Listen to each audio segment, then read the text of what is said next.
पीलीभीत में मानसिक मंदित आश्रय गृह पूरनपुर द्वारा संचालित युवा समाज सेवक जन कल्याण सेवा समिति जो कि आसाम रोड नारायणपुर पूरनपुर में स्थित है।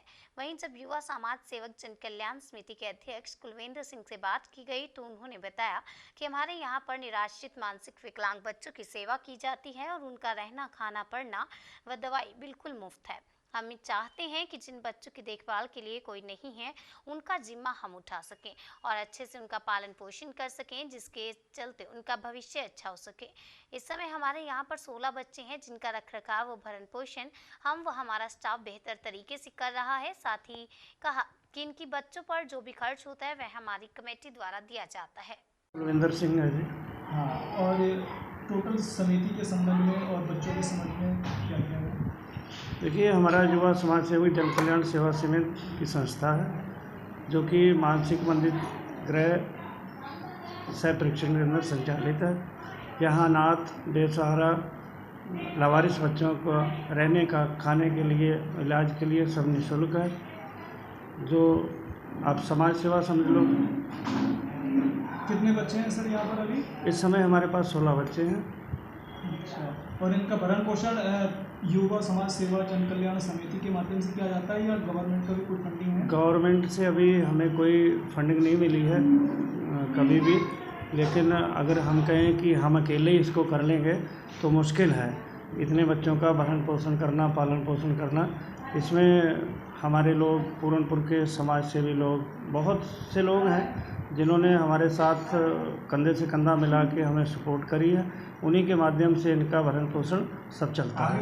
आगे का क्या उद्देश्य है सर? आगे का उद्देश्य देखो, मेरा तो यही है कि ये जो बच्चे हैं बेचारे फुटपाथों पे सोते हैं, इधर उधर घूमते हैं, लावारिस बच्चे, वो ना रहें और इनका कुछ मानसिक विकास करने का, मतलब बच्चों के प्रति जो है कि एक देखा है कि बहुत बड़ी सेवा है जिसका कोई भी नहीं है, उसका अगर हम करते हैं तो हमें बड़ा आनंद आता है इसमें कि बच्चों की सेवा करने का मौका दिया है भगवान ने, हम कर रहे हैं और आगे भी करते रहेंगे हमेशा। गवर्नमेंट से क्या अपील करना चाहते हैं? गवर्नमेंट से अपील करना चाहते हैं कि अगर कोई संस्था अगर अच्छा काम कर रही है तो उसको सपोर्ट करनी चाहिए, क्योंकि आज जो हम इसका दायरा बढ़ा सकें, आज हमारे पास 16 बच्चे हैं, कल को हमारे पास 50 बच्चे हों, उनका भी बढ़िया तरीके से भरण पोषण करना चाहिए, हो पाए, उनका मानसिक विकास हो पाए, उनकी छोटी मोटी जो दवाई है वो चल पाए। अगर गवर्नमेंट सपोर्ट करती है तो हम चाहते हैं कि एक पूरनपुर में इस संस्था का नाम होगा कि वास्तव में कोई संस्था काम कर रही है, और यही उद्देश्य है और इसको हम हमेशा करते रहेंगे। बहुत बहुत धन्यवाद। सर, ये मानसिक तौर पे मंदित बच्चे हैं, मानसिक तौर पे बहुत कमज़ोर हैं, तो इसलिए इनको पता ही नहीं है इनको अपना काम कैसे करना है। तो जैसे जैसे हम बताते हैं, सुबह से लेके जो जो हम बताएंगे, ब्रश करने से लेके, नहाने से लेके, कपड़े कैसे पहनने हैं, कब पहनने हैं, साफ़ कब बदलने हैं, इनको नहीं पता।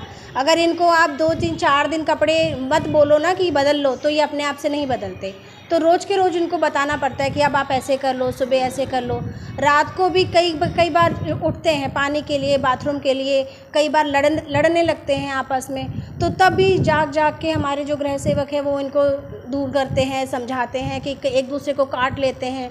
तो इन चीज़ों में हमें बहुत परेशानी होती है, पर यह है कि जब सब मिलजुल के करते हैं तो हम चाहते हैं कि हमारी ये संस्था निरंतर आगे बढ़ती जाए। आज हमारे पास 15-16 बच्चे हैं, ईश्वर की दुआ से और बच्चे हों ताकि हम भी सेवा करें इनकी, और ऐसे बच्चों को कोई आश्रय मिले, क्योंकि पूरे इलाके में हमें नहीं लगता कि कोई ऐसा आश्रय है अभी तक। तो ज़्यादा से ज़्यादा हमारी यही अपील है कि लोग जुड़े हमसे, इन बच्चों के लिए भी हम एक भविष्य तैयार करें। ये भी हमारे धरोहर हैं एक तरीके के। मेरा खुद का भी बच्चा इसी दिमागी तौर से बीमार है, तो ये सारी चीज़ें हमें मिलजुल के आगे बढ़ाने की कोशिश करती हैं कि ये भी तो संतान है, हम इनकी सेवा करेंगे तो ईश्वर हमें भी देगा, हमें हमारी भी मदद करें। जी, गवर्नमेंट के बिना तो कुछ भी संभव नहीं है। आम इंसान इतना नहीं कर सकता, वो अपने ही घर की ज़रूरतें पूरी कर पाए, इतना ही काफ़ी है। इन बच्चों के लिए हम ये अपील करेंगे सरकार से कि हम चाहते हैं कि इन बच्चों को आगे भविष्य में हम इतना तो काबिल बना सकें कि ये अपना कमा के खा सकें। अगर पढ़ने में हैं कुछ बच्चे तो हम चाहते हैं कि स्कूल में एडमिशन करा दें, 5वीं पास हो जाएं, 6ठी पास हो जाएं, जो थोड़ा बहुत काम धंधा सीख जाएं या दुकान चला लें, या जो पढ़ने में असमर्थ बच्चे हैं वो दोना पत्तल बनाना सीख जाएं, या ऐसे कोई हाथ की कारीगरी सीख जाए जिससे हमें भी अपने पे नाज हो कि हमने बच्चों के लिए जो मेहनत करी है वो सफल हुई है। तो बस हम सरकार से यही अपील चाहते हैं कि हम अकेले कुछ नहीं कर सकते, हमें सबका साथ चाहिए, और जब साथ होगा तो विकास होगा। तो हम भी चाहते हैं कि सब लोग आगे मिलके बढ़ के आएँ और इन बच्चों के लिए भी हम एक अच्छा उज्जवल भविष्य तैयार करें। धन्यवाद।